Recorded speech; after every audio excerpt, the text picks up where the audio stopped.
안녕하십니까. 톡톡 재무해설 연구소의 대표 재무해설가 정형래입니다.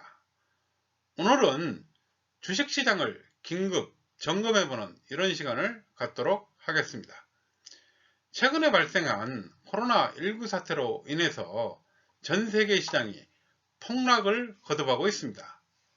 우리나라 정부에서 3월 15일부터 전면적으로 공매도 금지를 한다는 조치를 발표하였습니다.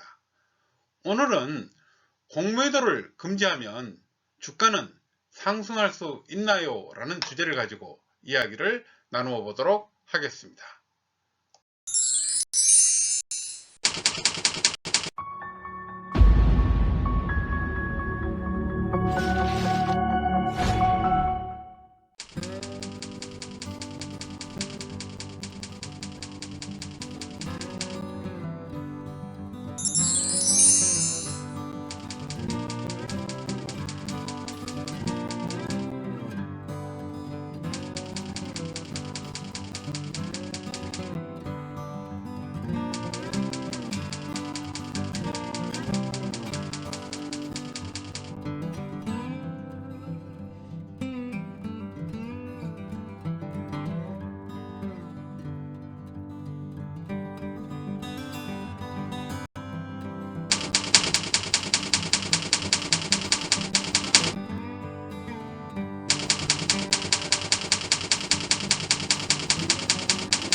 자, 지금부터 우선 공매도가 무엇인지부터 알아보도록 하겠습니다.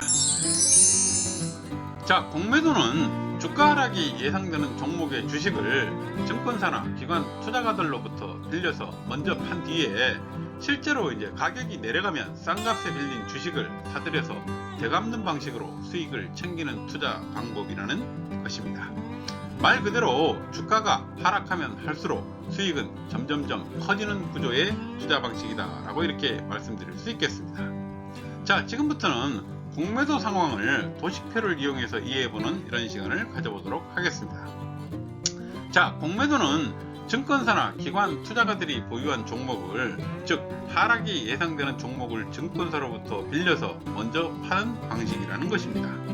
예를 들어서 S전자 주식이 하락이 예상된다면 증권사로부터 100주의 주식을 빌려서 시장에 매도해서 먼저 현금을 확보하는 방식이다 라고 이렇게 말씀드릴 수 있겠습니다.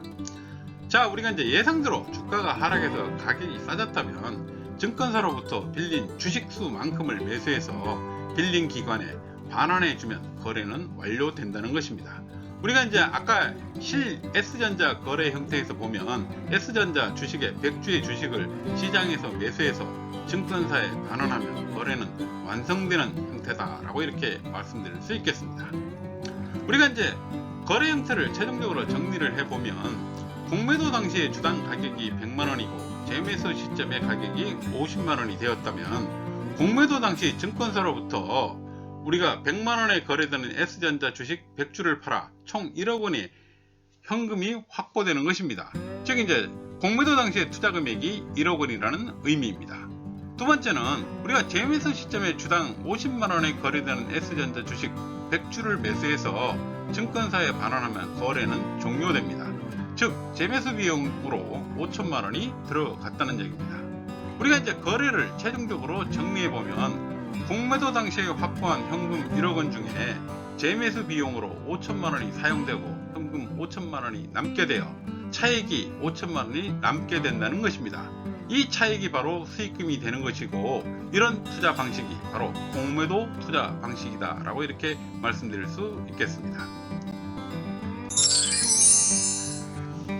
우리나라에서는 지금까지 3차례 공매도 금지 조치가 있었습니다.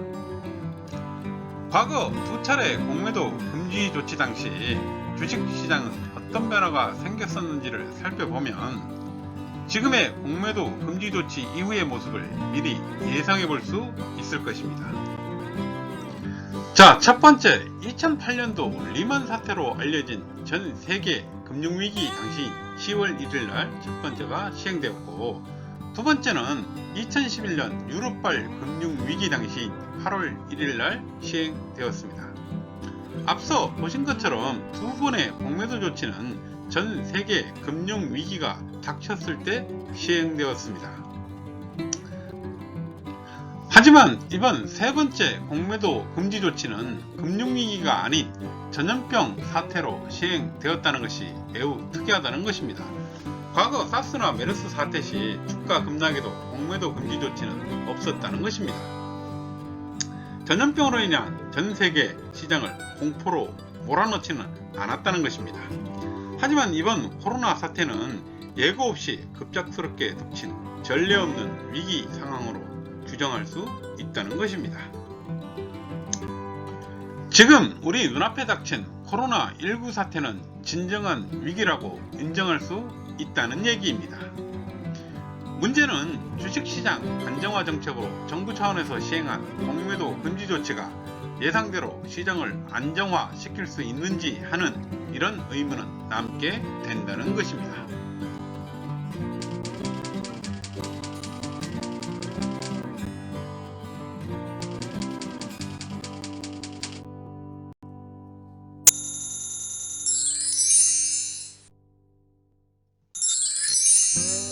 자, 우선 과거 두 차례 공매도 금지 조치 후에 시장의 모습은 어떠했는지를 살펴보도록 하겠습니다. 자, 첫 번째 사례는 2008년도 글로벌 금융위기 당시 2008년도 10월 1일부터 2009년도 5월 30일까지 약 8개월간 전 종목 공매도 제한 조치가 시행되었습니다. 공매도 금지 기간 동안에 코스닥은 약 10%가 상승했으며 코스피는 약 마이너스 3.4% 정도가 하락하였습니다. 공매도 금지 조치 당시 앞뒤의 주식시장의 모습을 리뷰해 보도록 하겠습니다. 본 차트는 2008년도 9월부터 11월까지 약 3개월간의 코스피의 일봉 차트입니다. 글로벌 금융위기 당시 공매도 금지 일자는 2008년도 10월 1일자였습니다. 당시 주가는 2007년도 10월에 최고인 2081을 찍고 하락 추세로 접어든 후 마지막 하락 구간이 1500포인트가 무너지는 상황이었습니다. 공매도 금지 조치 이후에 보시는 것처럼 짧은 기간에 주가는 약 500포인트가 급락을 합니다.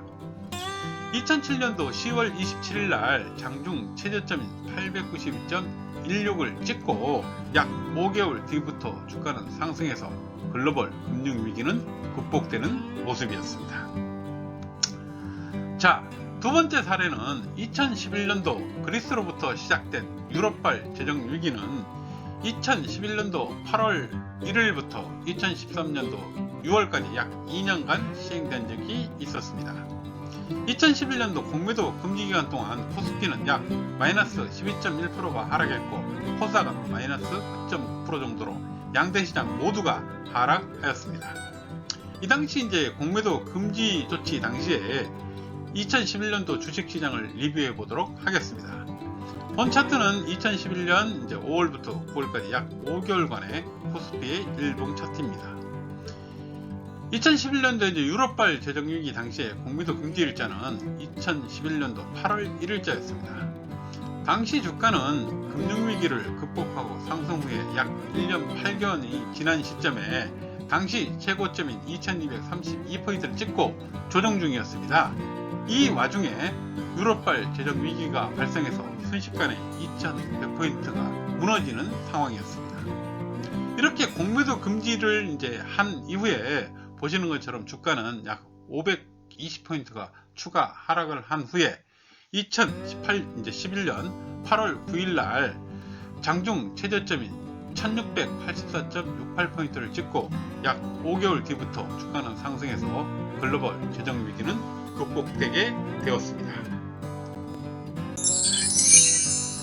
자, 이번 공매도 금지 조치 이후 주가 상승은 가능할까요? 2020년 3월 13일 날 약 6개월간의 공매도 금지 조치가 발표되었습니다. 최근 외국인 공매도 금액은 2조 2,400억 원에 달하고 있습니다. 또한 기관의 공매도 금액은 1조 1,700억에 달하고 있습니다. 현재 시점에서 주식시장을 살펴보도록 하겠습니다. 최근의 주식시장은 보시는 것처럼 급락세를 연출하고 있습니다. 최근 6개월 이내 최고점은 2277포인트였고 최저점은 3월 13일 날 기록한 장중 저점인 1680포인트였습니다. 오늘 날짜까지 약 600포인트가 하락한 상황입니다. 공매도 금지 조치가 시행일은 2020년 3월 15일부터 적용됩니다. 향후 공매도 조치 이후에 시장은 상승할 것인지 아니면 추가로 하락할 것인지가 매우 궁금한 시점이 되고 있습니다. 여러분들의 의견은 어떠신지요? 결국 일시적 공매도 금지 조치는 글로벌 금융위기와 같은 극단적인 상황에서만 취하는 최후의 수단이라는 것입니다. 과연 이번 전염병 사태로 인한 공매도 금지 조치가 반드시 필요한 상황이었는지, 성급한 판단이었는지, 적절한 조치였는지는 오는 날 시장이 말해 줄 것입니다.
자, 마지막으로 지금까지 다룬 내용을 최종 정리해보는 시간을 갖도록 하겠습니다. 우선 개인 투자가는 이런 위기 국면에서는 항상 시장에서 봉이되고 있더라 라는 것입니다. 시장에서 봉이되지 않으려면 항상 외국인처럼 생각하고 외국인처럼 매매를 하라는 것입니다. 자, 두 번째는 외국인은 위기가 닥치면 우선 위험자산 비중을 낮추기 위해 적극적으로 매도에 나선다는 겁니다. 전세계 전문 투자가들은 현재 약간의 손해를 보더라도 위험자산을 적극적으로 정리해서 현금자산 확보에 주력을 하고 있다는 것입니다. 자, 우리나라 코스피 시장 3월 투자 주체들 매매 현황을 살펴보겠습니다. 현재 외국인은 3월에만 단 하루를 제외하고 약 6조 6천억 원을 집중 매도하고 있습니다. 반면에 개인은 3월 중 단 하루를 제외하고 약 5조 9천억 원을 매수하고 있다는 것입니다. 언론에서는 외국인 매매가 지나치다고 합니다. 하지만 투자에서 리스크 관리는 당연한 것입니다. 자, 남은 문제는 코로나19 전염병 사태가 해결되는데 시간이 얼마나 걸리게 될지, 경제에 얼마나 큰 파급 효과를 미칠지 아무도 알 수 없기 때문에 외국인 매매가 지나치다고 단언할 수는 없다는 것입니다. 결론적으로 공매도 금지 조치로 급락하는 시장을 막을 수 있을지는 매우 의문스러운 상황이다 라고 이렇게 말씀드릴 수 있겠습니다. 제가 마지막으로 여러분들께 당부드리는 한마디는 현금 확보에 주력하라 라는 말로 오늘의 강의를 마치도록 하겠습니다. 감사합니다.